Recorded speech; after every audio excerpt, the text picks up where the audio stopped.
My wife's funeral ended yesterday, but today, I received a call from her doctor that turned my entire world into a graveyard of lies. They say death is the end, but for me it was just the beginning of a terrifying truth. My wife Sarah died in a brutal car crash while driving to her mother's house. I was devastated because Sarah was 6 months pregnant with our first child.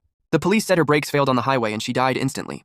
2 days later, I was packing her clothes when I found a burner phone hidden inside the lining of her luxury handbag. It was unlocked and the last message sent was to my own brother, Mark.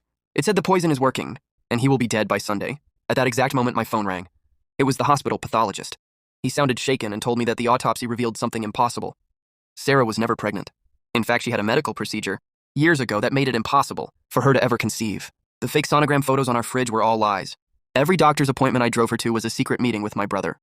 I checked the hidden phone again and found a series of bank transfers. Sarah and Mark had been slowly draining my business accounts for months. They weren't planning a family.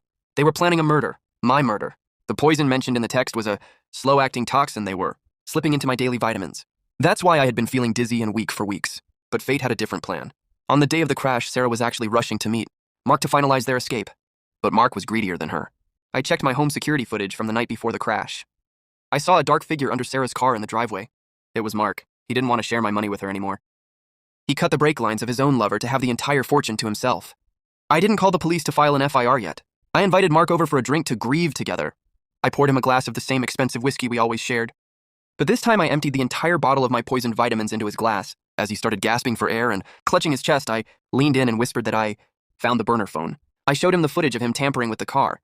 The look of pure terror in his eyes as he realized he was dying by his own weapon was the most satisfying thing I've ever seen. I waited until his heart stopped before calling the authorities to report a tragic, accidental overdose due to grief. There was no need for an FIR against a dead man. Now they are both gone and I am finally healthy again.